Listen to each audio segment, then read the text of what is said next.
I'm going to get back to that story, Sonny.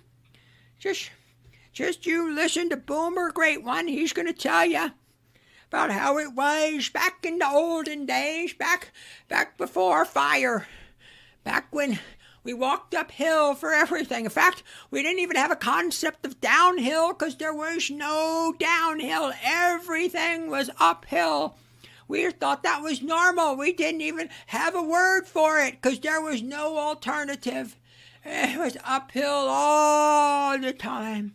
You just need to reach down and grab yourselves by your bootstraps and pull yourselves up, Sonny. Because when I was your age, I bought a house for $25,000. And I made that money on my paper route and bussing tables at the local cafe. And if I could do it, you can do it too. You just need to reach down and pull yourself up and just buckle up there, buckaroo. God, I hate boomers. We got to go way back in the Wayback Machine, visiting Matt Forney days. Matt Forney, who still has a podcast, by the way. So this is how far we're going back, where you would get a MP3 hosting, a podcast hosting platform service to host your MP3s. And this was even before they'd say, okay, well, we'll put it on Spotify and iHeartRadio and all these other meta platforms, I guess. I never fully understood how the podcasting worked. But you did need a place to store your podcast. You did need a place to have like a MP3 and have people look for it and find it. And so back in the day, I asked Matt Forney, because he was always ahead of the curve on this stuff. I said, what do you use for a podcasting host? And he said, SoundCloud. And so I went to SoundCloud, and I won't lie, I like their graphics. It looked pretty cool. Like, oh yeah, I could see how it was very obvious if it had uploaded. It just worked. And then I think the second I signed up for it, they said, okay, now bring in the ugliest fucking models and people you've ever seen in your life. We're going to make this explicitly an aspiring rap artist platform. And that's where, and it's kind of funny because ever since I've signed up for SoundCloud, their website hasn't changed. The exact same models that I took a screenshot of, I used it for the thumbnail. That's the greening image, that creature, and everybody having fun at a rave, bro. That's been there for, God, 15 years? It's been a long time. Back when this so long ago, it was uphill both ways because we didn't have downhill back then. That's how long it was before downhill was invented to help all you youngins with life. And way back in the day, I knew SoundCloud was facing financial problems. Because I was like, oh, I may have to get a new host. They may not be around. They may shut down. And they always managed to cling on. You know, you logged in like, is it going to be open? Am I going to be able to log in, or they finally shut it down? And I'd log in. I'm like, okay, they got enough funding to keep the lights on. There it is. I think that's a woman with the black lipstick, because you're so fucking edgy. And the reasonably hot black chick's like, hey, I'm having fun. And then the dude, all my three buddies of SoundCloud. Well, they don't have enough money to change that image, apparently. Which I'm fine with. You know, if you looked at Asshole Consulting, that hasn't changed in 14 years either. So I'm like, I'm okay with it. Like, I get it. Fine. You don't have to change it. So today I uploaded the latest episode of the Clary podcast, which if you've watched, you're fine. Otherwise, for those of you who have MP3 player, it's still there. And I'm finally getting around to doing podcasting regularly again. And I log in and there's the same three buddies. Hey, what's going on, guys? Probably all married with kids now. I don't know. And so I'm like, I wonder, is SoundCloud profitable? It's been a long time. So I looked it up, and this is from December 2023. So this is the last year end. Spotify's chasing annual profitability. SoundCloud's already there. I'm like, what? SoundCloud is profitable? Tell me more. According to company data shared with Music Business Worldwide, SoundCloud is currently on course to post a slim but positive. And here's where we bro. Here we go. Did you hire a bunch of Carlson School of Management grads for this? Here we go. Post a slim but positive EBITDA for the calendar fiscal 2023. You're saying, Cappy, what's EBITDA? EBITDA stands for earnings before interest, taxes, depreciation, and amortization. Now, we are one sentence in, and let's just lay down some black and white facts. SoundCloud is not profitable. EBITDA is not the measure of profitability. There is only one measure of profitability, and that is net income or net profits. I don't care to bore you all with boring accounting terms, but these are important. Okay. Very simply, everyone understands the concept of profit. You take in all this money, you subtract out all you fucking lying sacks of shit who wrote this article and are at SoundCloud who claim to have achieved profitability. You subtract out all your expenses. And if there's money left over, that is profit that goes to the shareholders or the owners of the company. EBITDA is for low performance, small dick MBA 93 IQ morons who just are not efficient or hardworking enough to generate a profit, but they got to show something to the media and the stock market. Say, look, bro, according to this, what would it be? EBITDA is the affirmative action version of profit. It's a lowered standard for people who just can't do it. It's you did make a profit. Yeah, you did. Because it's in the name. It's in the acronym EBITDA. Earnings before we took out interest, taxes, depreciation, and amortization. Now, you understand what interest is, right? Companies borrow money, they got to pay interest on that loan. So I think most people know what that is. Taxes, you got to pay taxes to the government, state, federal, local, whichever one your company have to be, wherever your jurisdiction is. And they say depreciation and amortization. Cappy, what's that? Well, that just means the cost of all your equipment and assets that you use to run the company. They call it depreciation and amortization because you do not write off the entire let's say you bought a factory, right? And you paid $10 million for this factory.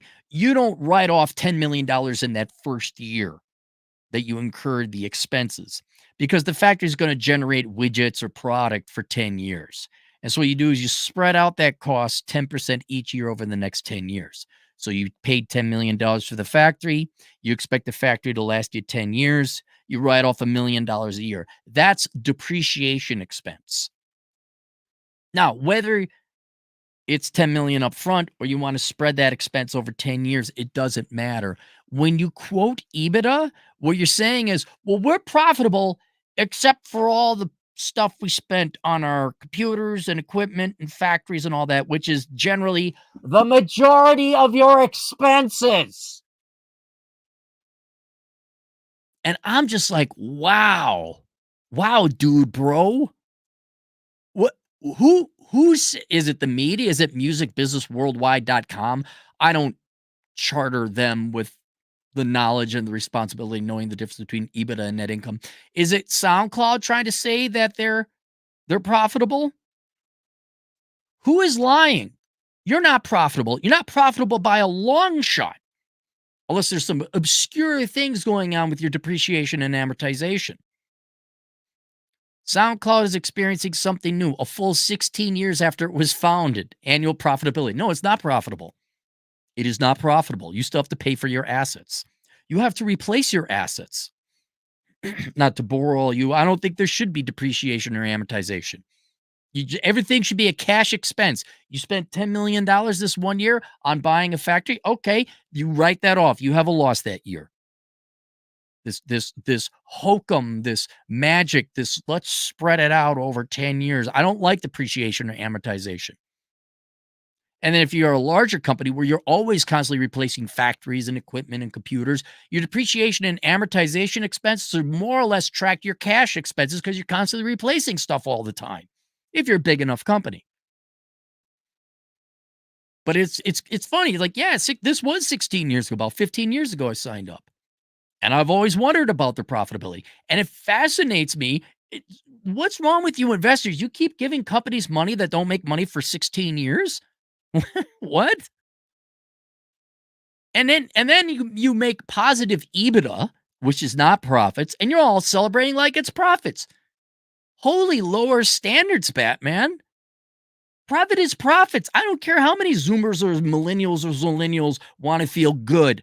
I don't care how many NBA dude bros.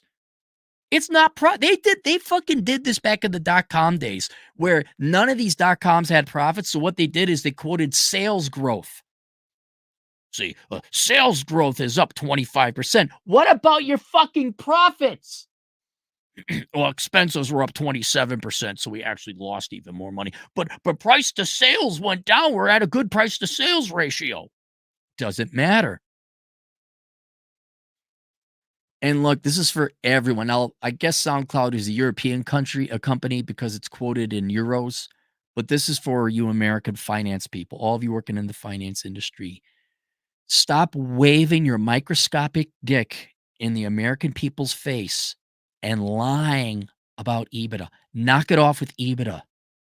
No one gives a fuck about EBITDA. It's profits, you dumb fucks.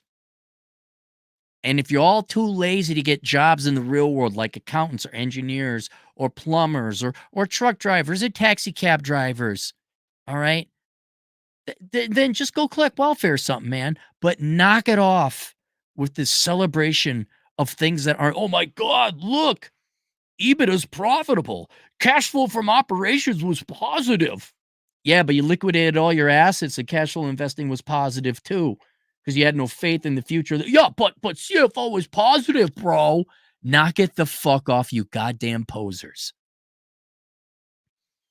The firm's internal guidance shows it's currently projecting annual. You know what it could be, and it may not even be SoundCloud. It could just be Music Business Worldwide wanting to have a clickbait title. Firm's internal guidance shows that it's currently projecting annual revenues of $280 million for 2023, 7.5 year over year, 9.5 year over year constant currency US dollars. SoundCloud, headquartered in Berlin, reports its financial numbers in euros. And here it is. They had EBITDA minus 10 million, minus 15 million, minus 29 million, and now you're up to 2 million EBITDA. What is your depreciation? Taxes, you only pay taxes if you have a profit. Okay, so your taxes are zero at this point in time. What's your interest expense? I mean, that alone right there isn't a non-cash expense. And then we can, on top of that, I bet you're not even profitable. We just factor back in interest expense. What, that's not an expense? SoundCloud is forecasting 2 million euros positive EBITDA for 2023. Seaton tells MBW, representing significant improvement from the 29 negative million EBITDA the firm posted last year. What's more, says Seaton, SoundCloud has now achieved 8 consecutive months of profitability on an EBITDA basis. That's not a profitability basis. That's like me saying I got laid 18 times last year based on a hand job basis. It's not sex. The girl gave you a hand job. EBITDA, the hand job measurement of sex, of profitability. Reaching profitability matters. You got to tell us why reaching profitability matters, really. Oh, you mean this wasn't just for shits and giggles? You mean the investors might want some of their money back?